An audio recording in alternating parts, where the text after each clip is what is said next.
Good morning. We're glad to have you here. This is the First Unitarian Church of Oakland. I'm Corliss Smith. I'm your worship associate for today. I'm very happy to see you. It's important that you maintain your mute button on during the service. You can hear a lot better that way. And if you don't have the up-to-date Zoom app, we recommend that you get it. If you don't want to be recorded, don't turn your camera on. So I think that's it. And I'd like to pass it now to our board representative, the magnificent Debbie Kaplan. That opening just gave me goosebumps. That was wonderful. Good morning. My name is Debbie Kaplan, and I am a member of the Board of Trustees, and we're really glad that you're here. We are an intentionally multi-generational, multiracial, multicultural, inclusive, and anti-oppressive religious community, and you're welcome here. We invite you to fill out the guest connection card if you're new, that you will see in the chat. And we want to be able to support your exploration of what's available in our community that interests you and how you might participate. And that's true for everybody. We're all better off the more that each one of us connects with the community as a whole. So welcome. And now, before we begin our worship service, we've got a few reminders of things that are coming up. So I would like to remind folks that on Tuesday, just a couple days from today, December 21st, at 7 p.m., we will celebrate the winter solstice with a circle that is called The Lights We Have Kindled. We will be joining together on Zoom to revel in the solstice, the shortest night, and bring in the lengthening of the light.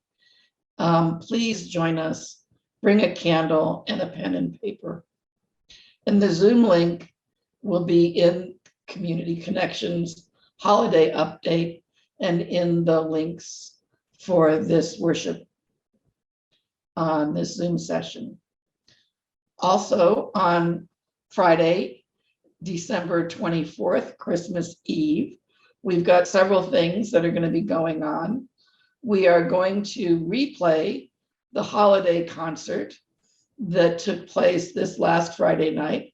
It was so lovely. If you weren't able to be there, please, or if you want to do it again, come and watch the replay.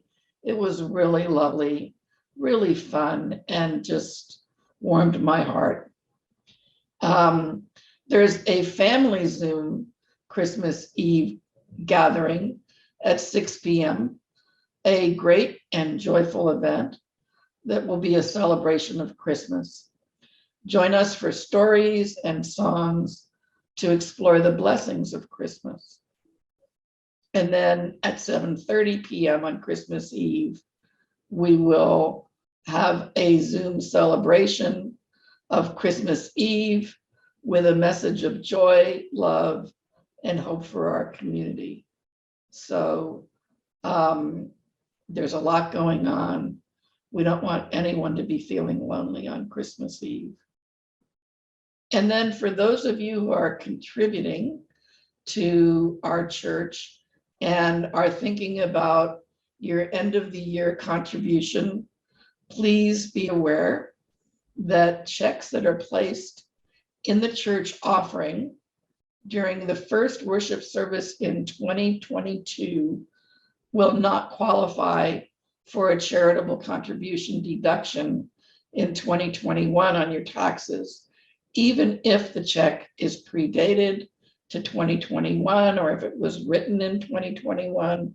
If you put it in the offering in 2022, the IRS won't count it for 2021. However, you can remedy that situation if you have an end of the year check, making sure that your checks are written, mailed, or postmarked in 2021, and then they will be deductible in 2021, even if they don't get received by the church until 2022. So just wanted to make sure folks are aware of that. And with that, I will pass the focus on to Reverend Teresa. Good morning. Thank you, Debbie, for those wonderful reminders. I'd like to introduce this morning Reverend Amy Beltane. Reverend Amy is a faculty member at Cherry Hill Seminary, where she facilitates the Spiritual Direction Program. She's a spiritual companion, part of the coordinating team for the Unitarian Universalist Spiritual Directors Network, and past president of the Covenant of UU Pagans. She aspires to become a love ninja. Learn more about her at amybeltane.info. Now we welcome Catherine Winship to call the quarters this morning. To the east, element of air, may our minds be sharp and clear, our voices lifted as we speak truth to power. Welcome, air. To the south, element of fire, ignite our passion, spark our joy, and lead us into action as we enter this new year with a commitment to fight for justice. Welcome, fire. To the west, element of water, soothe our hearts this Yule. Help us transform grief into creativity, loss into creation, death into life in the great circle of life, death, and rebirth. Welcome, water.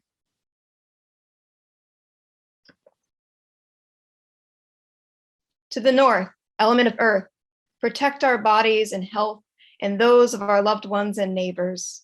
Keep us grounded, rooted, and strong through these turbulent times. Welcome, earth. To the center, great spirit, spirit of community, be with us this Yule celebration. Bring us together as a beloved community as we share our joys, our sorrows, our hopes, and our fears, as we join hands and hearts together to greet the return of the light in the coming year. Hail and welcome, center. Blessed be. The winter solstice, the longest night of the year in the Northern Hemisphere, is this coming Tuesday. Portland, Oregon pagan T. Thorne Coyle writes about the solstice. Friends gather to celebrate the longest night. We may light candles or dance around bonfires. We may share festive meals or sing or pray. Some of us tell stories and keep vigil as a way of making certain that the sun will rise again. Something in us needs to know at the end of the longest night, there will be light. In connecting with the natural world in a way that honors the sacred immanent in all things, we establish a resonance with the seasons. Ritual helps to shift our consciousness to reflect the outer world inside our inner landscapes. The sun stands still within us and time changes. After the longest night, we sing up the dawn. There's a rejoicing that even in the darkest time, the sun is not vanquished. Sol invictus, the unconquered sun, is seen once again, staining the horizon with the promise of hope and brilliance. Let us light this chalice, knowing that the sun's fire burns within each of us, even through the longest nights. May the light of community burn brighter when times are toughest. We had glitter glue. We had glitter glue. We had cut paper plates into star shapes. We had candles of every size and color set out, ready to light. We had lots of pasta and sauce and the words to Sunshine on My Shoulders. Thank you, sunshine, this little light of mine. In short, we had everything we needed to celebrate the winter solstice. Only one thing was missing: friends to celebrate the holiday with. Earlier, my wife Sharon and I had reached out and invited our goddess son and his mom, and a young friend of his and his parents, and they said yes. Yes, we would like to share the holiday with you. Yes, in the midst of all the Hanukkah and Christmas rush, we would like to make space for an evening to appreciate together the miracle of sunlight. So we waited. The sun had gone down early that solstice evening. The longest night of the year had begun. It was a cold, snowy Ithaca, New York night when the doorbell rang, and suddenly the house was bursting with warmth. We ate our feast. We sang our songs. Light is returning, even though this is the darkest hour. No one can hold back the dawn. Let us keep it burning. Let us keep the light of hope alive. Make safe our journey through the storm. Our planet is turning, circle on her path around the sun. Earth Mother is calling her children home. And, well, it's late December, dark and cold. Where is the light? When Old Man Year is bending low, where is the light? When the sun runs off to bed too soon, where is the light? And there's nothing but a skinny moon. Where is the light? Can you tell me where is the light? Where is the light? Where is the light? Oh, the light's inside of me. We decorated the paper plate suns. One side dark, the other side a starburst of bright sequins and glitter glue. And then we settled down for the story we tell every year, which you will hear at the end of the service. As we hugged farewell, we reminded each family to hang the song they had made on their front door, dark side out during the night. Then in the morning, each family would turn the bright side out, a sunny welcome, a sign of hospitality, and a reminder of our joy for the return of the sun.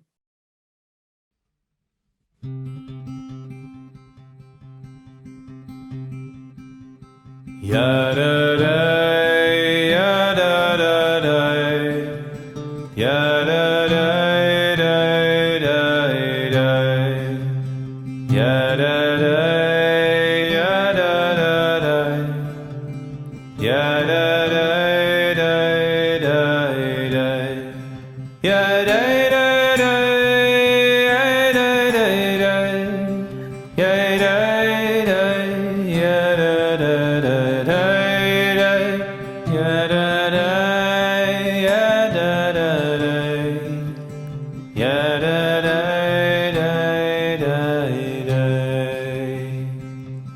Dark of winter, soft and still, your quiet calm surrounds me.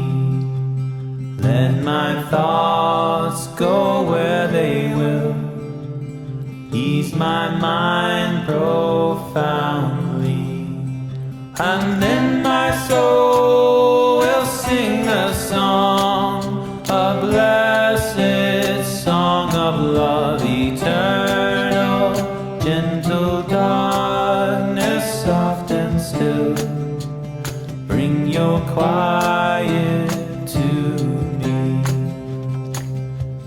Darkness soothe my weary eyes, that I may see more clearly.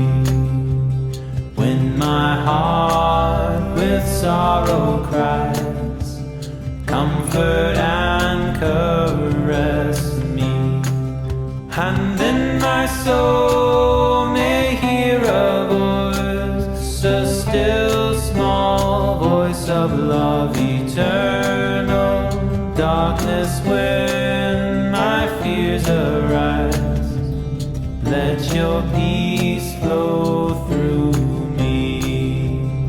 Darkness, when my fears arise, let your peace flow through me.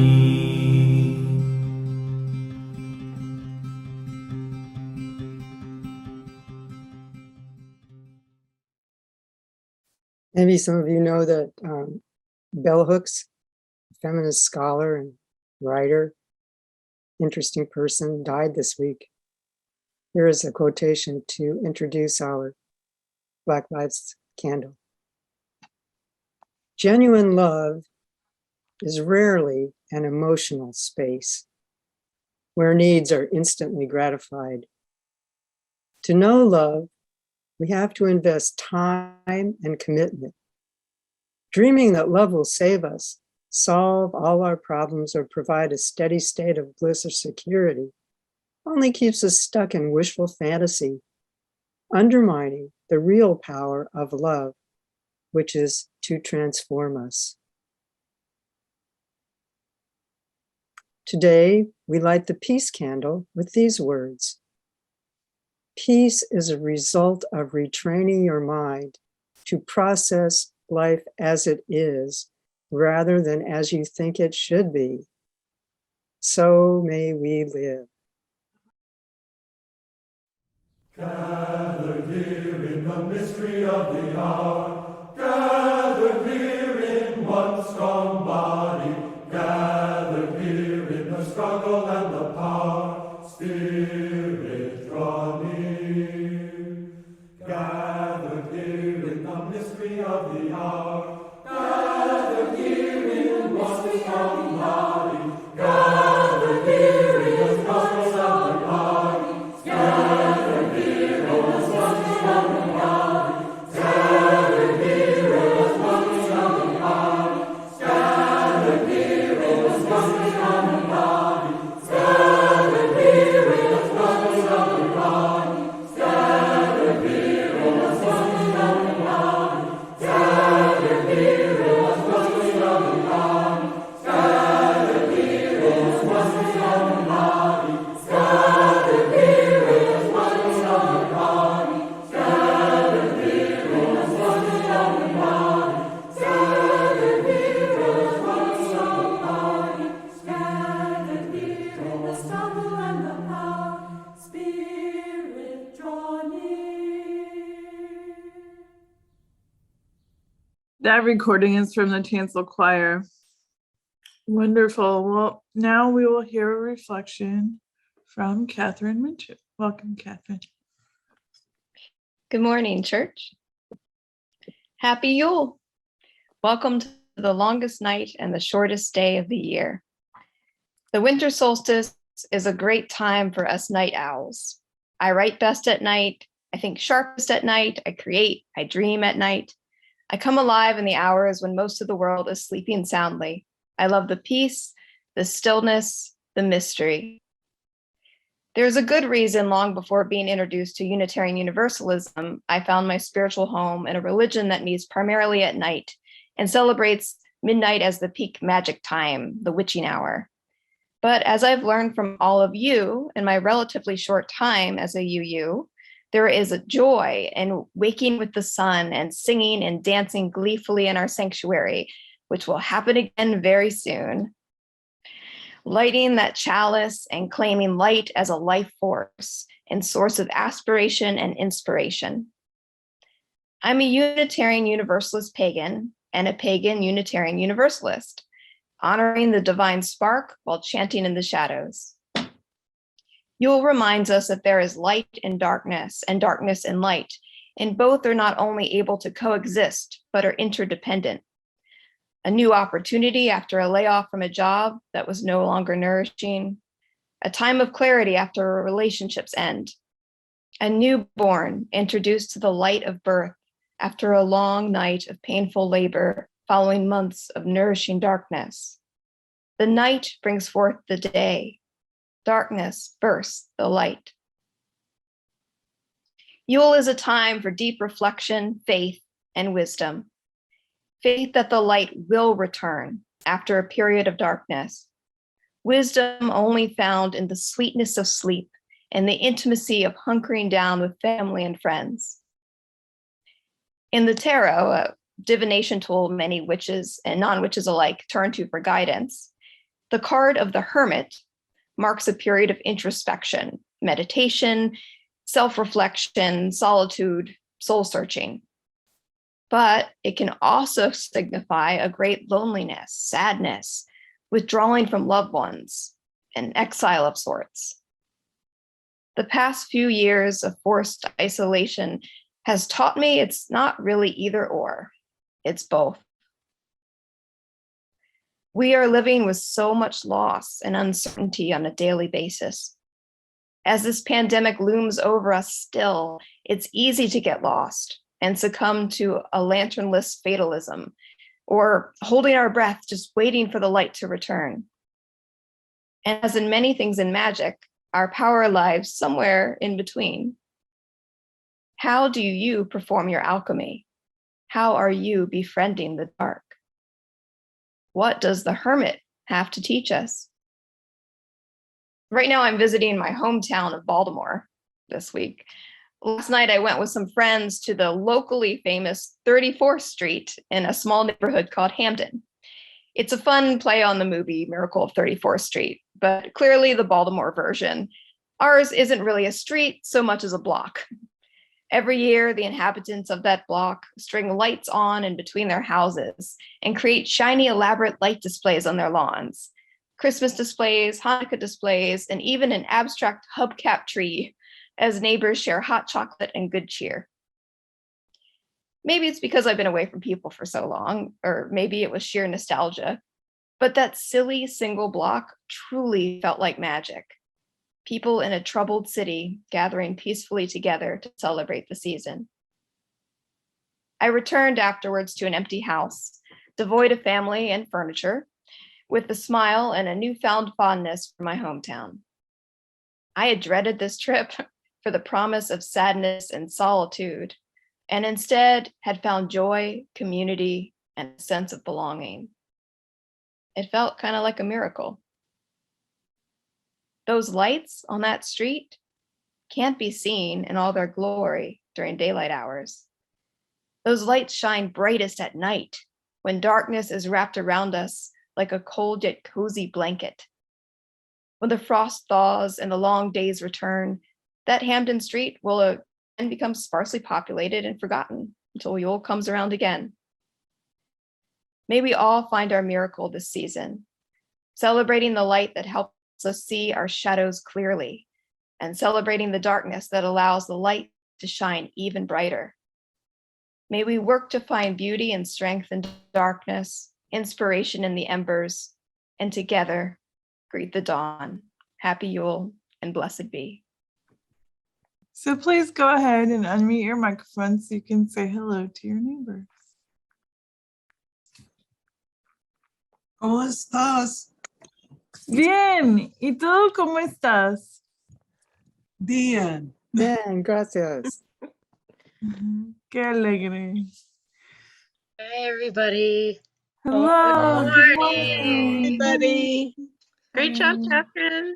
Thank you. Hi, Janet. How wonderful to see your faces. More faces coming live each second. Hello, hello, hello. Hello. Good morning. Hi, Judith. Leslie. Hello. Hi, Susan. Leslie. Hi. Catherine, that was beautiful. Thank you.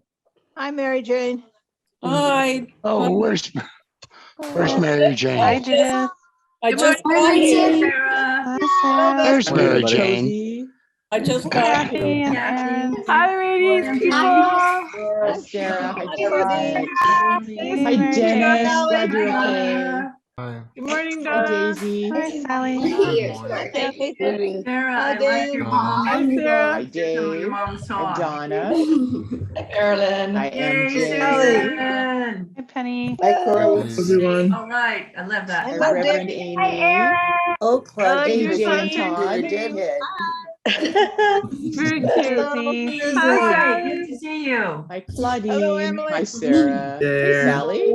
Morning, Hello, Susan. Sally, Susan. Hi, Valerie. Hi, Hi, Dan. Michelle. And just Aaron. Hi, Hello, Penny. just Aaron. Eric, Debbie, I want to wish Chase. everyone Mary. Mary. all the way from Hi, Laura, Penny, Janet, Penny, Leslie. Heidi. Hi, folks. Okay. Claudine, I love your sweatshirt. Oh, thank you. Yeah. It was Hi, my Dan. early Thanks Christmas present. everyone for your friendliness and welcome for folks. And I'm really grateful to welcome Corliss, and then we'll set up our first breakout room. Don't break up with anybody today just because I said that. I often think about how profoundly our ancestors' lives differed from ours. Their relationship to light and dark was certainly different. I imagine them over the course of a lifetime, sitting around 1,000 fires, the stars far more visible to them than to us, and far more unknown, accepted and explained through a vast field of myth and story. Those around the fire were old, middle-aged, and young, all included as they gazed at the fire and the sky. I wonder what's been lost for us since we no longer gaze at fires so continually and deeply. Plenty has been gained, of course. Think of the difficulty of sewing or mending tools or fishing nets by dim firelight and candlelight. The daily round began with sunrise and ended at sunset. Human life was much more regulated by nature, not culture. I recently read The Wild Edge of Sorrow by Francis Weller, in which he argues that many of our modern problems, like loneliness and feelings of emptiness, stem from the loss of our closeness to nature. This is not a new insight, but Weller shows us the results of nature deprivation. We become insulated from the very things that feed us, closeness to animals and plants, and from the ritual provided by our tribe around the fire to help us weather the sorrow and struggle of life. When we come together, just as we are doing now, my dear brothers and sisters. I have to take this. Once, maybe 30 years ago, I set out on a short quest to reconnect to ancient ritual through fire, of being with a fire. I went up to Clear Lake, set up my tent, and gathered a lot of firewood. My intention was to stay up all night, being with the fire, attending to it. I was inspired to walk around the outside borders of my campsite, setting up a perimeter where I peed at intervals around this circle. Then, wrapped in a blanket, I watched the fire for many hours. At one point, far into the night, I felt a presence. I looked up and saw a pair of beady eyes on the far side of the fire. I think it was a skunk. It took a long look at me, but it didn't cross my perimeter. I felt it was an important visitation, and I was grateful. At dawn, I climbed a crag and watched the lavender pink sun shade into orange as it rose. I walked around the lake, took a cold swim, then slipped into my tent and into slumber. I'm still living off the energy of that experience. I felt the richness of both darkness and light, death and rebirth, and I stoked my inner fire.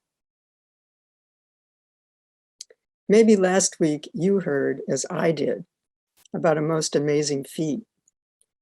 NASA's Parker space probe touched the sun's corona. Now, the corona is that kind of squiggly thing you see around pictures of the sun. The probe was launched in 2018 with the mission to observe the outer corona of the sun. The probe flew through the sun's upper atmosphere where it sampled particles and magnetic fields. It took 3 years to get there, and the scientists think it will make its closest approach in 2025, eventually coming as close as 3.8 million miles out from the sun. That's close. One of the things scientists wanted to find out through the Parker probe is why the corona is hotter than the interior of the sun and how solar winds work. According to Thomas Zurbuchen, the Associate Administrator for the Science Mission Directorate at NASA headquarters in Washington, the Parker Solar Probe touching the sun is a monumental moment for solar science and a truly remarkable feat. Not only does this milestone provide us with deeper insights into our sun's evolution and its impacts on our solar system, but everything we learn about our own star also teaches us more about stars in the rest of the universe. Wow.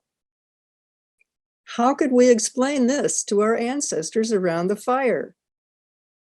It's meaningful to us as a wonder of science, but from the perspective of solar reality, the probe is like a minute gnat making a feeble buzz, I imagine. Could this touching the sun act as a metaphor for getting closer to knowledge of the ground of reality? Giving us understanding of what this means to our lives is the job that would have been done around the campfire. In the absence of this social loom, we're left to the scientific explanation, or more likely, we choose to ignore this amazing feat with no way to make it socially meaningful to us, except in a group like ours. That's why I'm grateful that we acknowledge the solstice, connecting us to our ancestors for whom the protection of the darkness and the coming of the light were deep signals of existence, which they communed with and which we commune with as well. Thanks. Wonderful. Thank you so much, Corliss. Now, today we have some time set aside for sharing in small groups. In just a moment, you'll see some questions. Mostly, you know, one of the themes of the season is light, giving, what we give to each other, what nature gives to us. So here's our first question. In what places or people are you noticing light in this season of darkness? How are you befriending the dark? I'm so grateful. We've heard a few different examples this morning of gifts of darkness, and maybe you'll be able to share further what that means to you in your group. As you move into your group, remember you want to give people a chance to share, as many people as possible. So share the time and support one another that way. And you'll have a facilitator as well.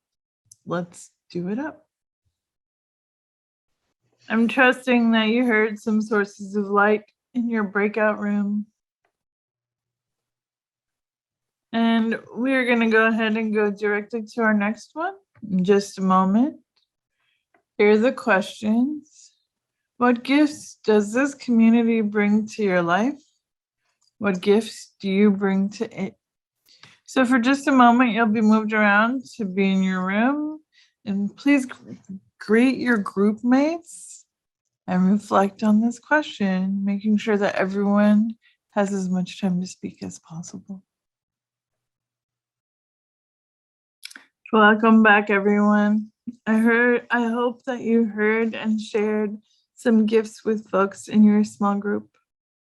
Next, we'll have our invitation to generosity, and it's with Dan Wright. Thank you, Dan. I came with my family to First Unitarian in 1991 at the invitation of a friend.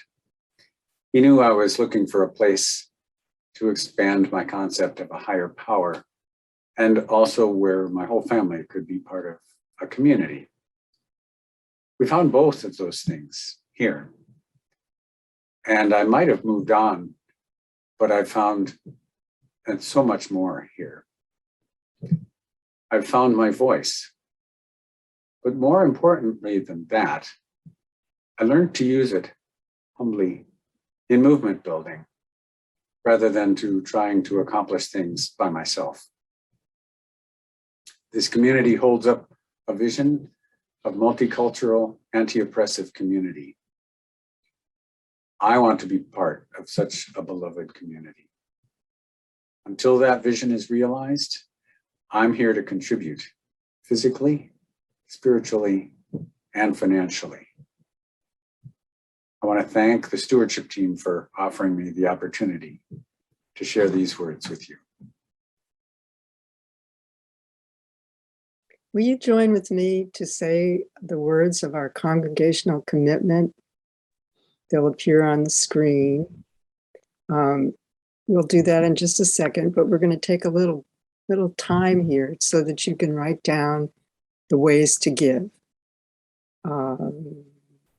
That's appearing there. You can also find this information on the website, or if you go to the chat, you'll find it there and you can download it there.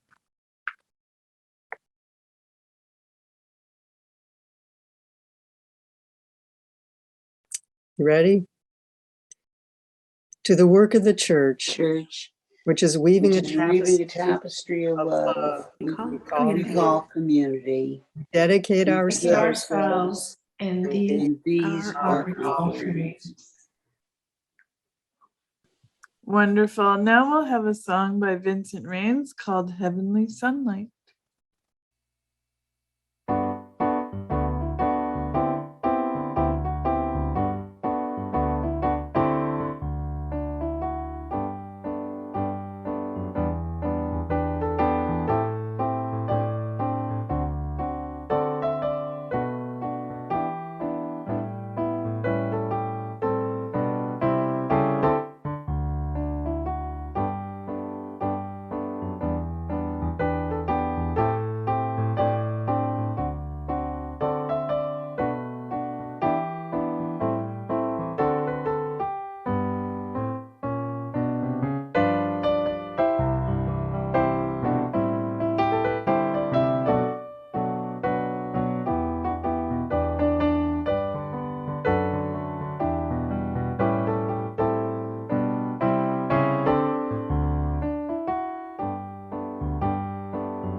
A story, a story.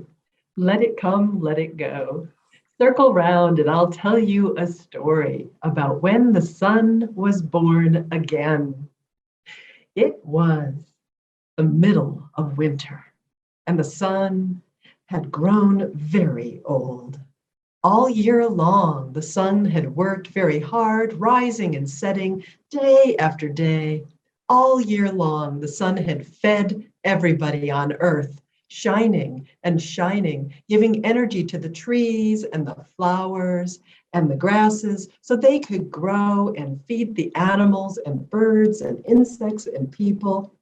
All year, the sun's gravity held tight to the spinning ball of the earth and the twirling ball of the moon and the 8 other whirling planets as they traveled around and around and around until the poor sun was dizzy watching it all.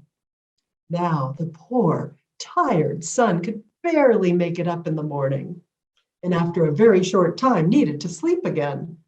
So the days grew shorter and the nights grew longer, until the day was so short it was hardly worth getting up for. Night felt sorry for the sun. "Come to my arms and rest, child," she said. "After all, I am your mother. You were born out of my darkness billions of years ago, and you will return to me when all things end. Let me cradle you now as I shelter every galaxy and star in the universe." So night wrapped her great arms around the sun, and the night was very long indeed. "Why does the dark go on so long?" asked children all over the earth. "Won't the sun ever come back again?" "The sun is very tired," the old ones said, "but maybe if you children say thank you for all the things the sun does for us, the light may return in the morning." The children thought about all the things the sun gave them. And since we asked you to think about things that the sun gave you, I'd like you to go to chat and share where you find light, what you might thank the sun for, thank the world for.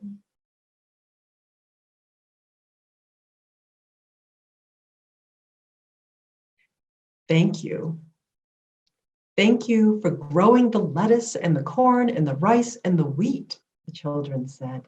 "Ah, the flowers and the greenery. Thank you for the warmth. Thank you for growing trees of the forest and the seaweed in the oceans. Thank you for the spark of creativity, music, the energy that powers all life, the krill that feeds the whales. Thank you for stirring the air and making winds that bring the rain." Every time a child said thank you, the sun began to feel a little warmer, a little brighter. Wrapped safely in the arms of night, the sun grew younger and younger. At last, the children had to go to bed. "We'll stay up and wait for the sun," the old ones said. "Can't we stay up too?" the children asked. "Well, you can try, but you'll get too sleepy," the old one said. "But you can each light a candle because all fire is a spark of the sun's fire. Put your candle in a very safe place and let it keep vigil for you. And it will remind the sun that it isn't the only being that can shine, that it isn't alone. Then you can sleep and dream of sunrise." So the children lit their candles and put them in very safe places, and each flame was a little spark of the sun's fire.